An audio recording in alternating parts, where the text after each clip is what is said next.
Now, the control of the economy and the perpetual robbery of wealth is only one side of the Rubik's Cube the bankers hold in their hands. The next tool for profit and control is war. Since the inception of the Federal Reserve in 1913, a number of large and small wars have commenced. The three most pronounced were World War I, World War II, and Vietnam. World War I. In 1914, European wars broke out centered around England and Germany. The American public wanted nothing to do with the war. In turn, President Woodrow Wilson publicly declared neutrality. However, under the surface, the U.S. administration was looking for any excuse it could find to enter it. In a noted observation by Secretary of State William Jennings, the large banking interests were deeply interested in the World War because of the wide opportunities for large profits. It's important to understand that the most lucrative thing that can happen for the international bankers is war, for it forces the country to borrow even more money from the Federal Reserve Bank at interest. Woodrow Wilson's top advisor and mentor was Colonel Edward House, a man with intimate connections with the international bankers who wanted in the war. In a documented conversation between Colonel House, Wilson's advisor, and Sir Edward Grey, the Foreign Secretary of England, regarding how to get America into the war, Grey inquired, "What will Americans do if Germans sink an ocean liner with American passengers on board?" House responded, "I believe that a flame of indignation would sweep the United States, and that by itself would be sufficient to carry us into war." So, on May 7, 1915, on essentially the suggestion of Sir Edward Grey, a ship called the Lusitania was deliberately sent into German-controlled waters where German military vessels were known to be. And, as expected, German U-boats torpedoed the ship, exploding stored ammunition, killing 1,200 people.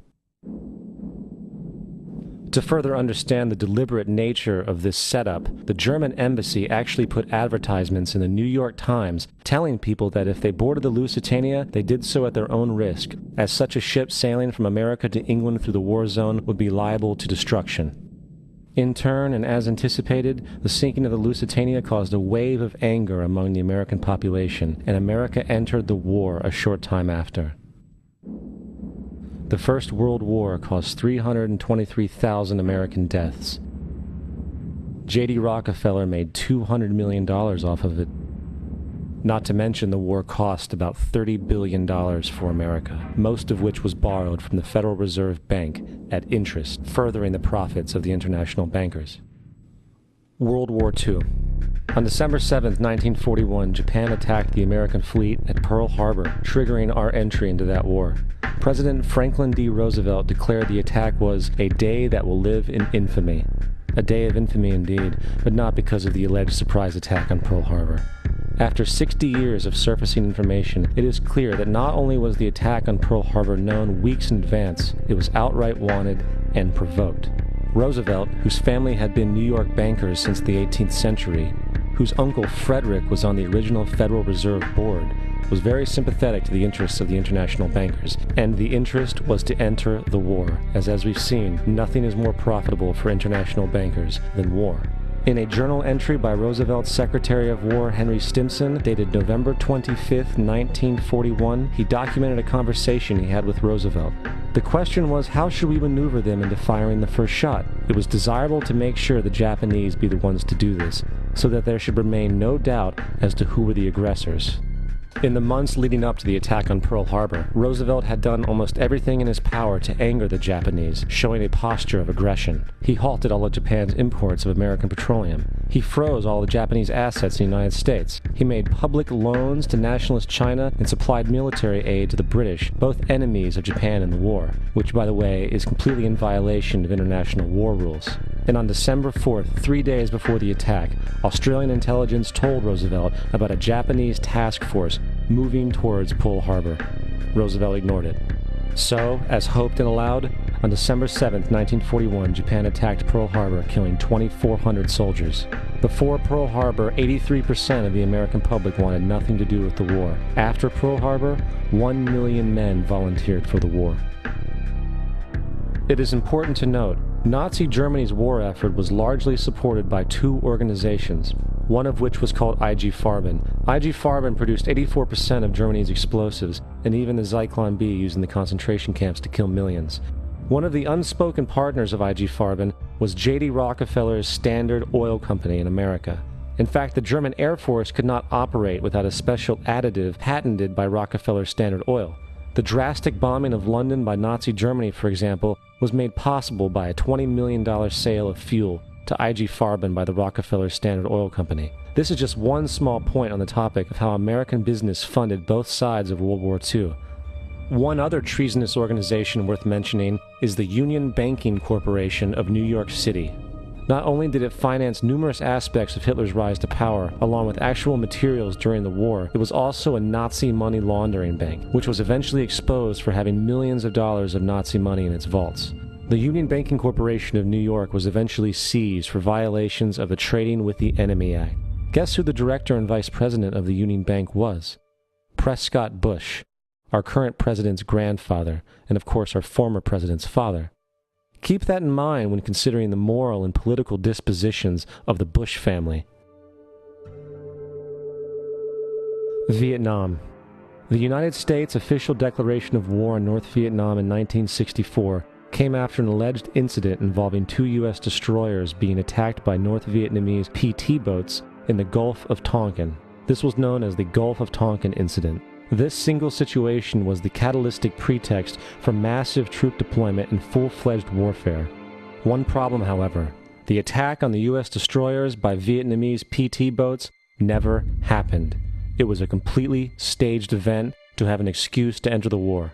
Former Secretary of Defense Robert McNamara stated years later that the Gulf of Tonkin incident was a mistake, while many other insiders and officers have come forward, relaying that it was a contrived farce, a complete lie.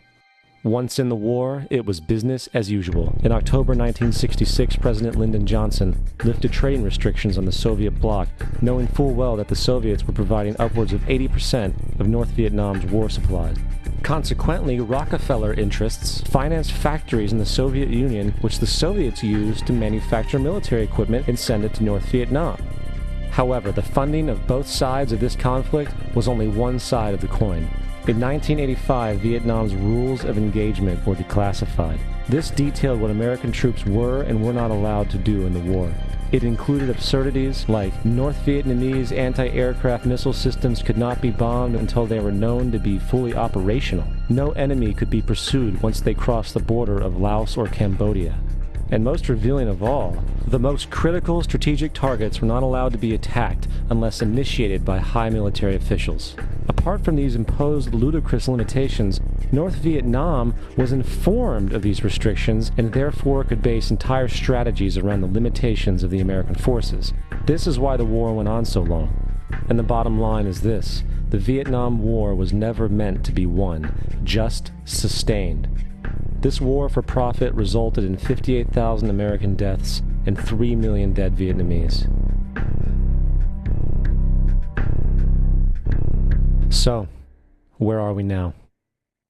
September 11th was the jumpstart for what is now an accelerated agenda by the ruthless elite. It was a staged war pretext no different than the sinking of the Lusitania, the provoking of Pearl Harbor, and the Gulf of Tonkin lie. In fact, if 9/11 wasn't a planned war pretext, it would be an exception to the rule. It has been used to launch 2 unprovoked illegal wars, one against Iraq and one against Afghanistan. However, 9/11 was a pretext for another war as well, the war against you. The Patriot Act, Homeland Security, the Military Tribunals Act, and other legislations are all completely and entirely designed to destroy your civil liberties and limit your ability to fight back against what is coming. Currently in the United States, unannounced to most brainwashed Americans, your home can be searched without a warrant, without you being home. You can in turn be arrested with no charges revealed to you, detained indefinitely with no access to a lawyer, and legally tortured, all under the suspicion that you might be a terrorist. If you need a painted picture of what is happening in this country, let's recognize how history repeats itself. In February 1933, Hitler staged a false flag attack, burning down his own German parliament building, the Reichstag, and blamed it on communist terrorists. In the next few weeks, he passed the Enabling Act, which completely eradicated the German Constitution, destroying people's liberties. He then led a series of preemptive wars, all justified to the German people as necessary to maintaining homeland security.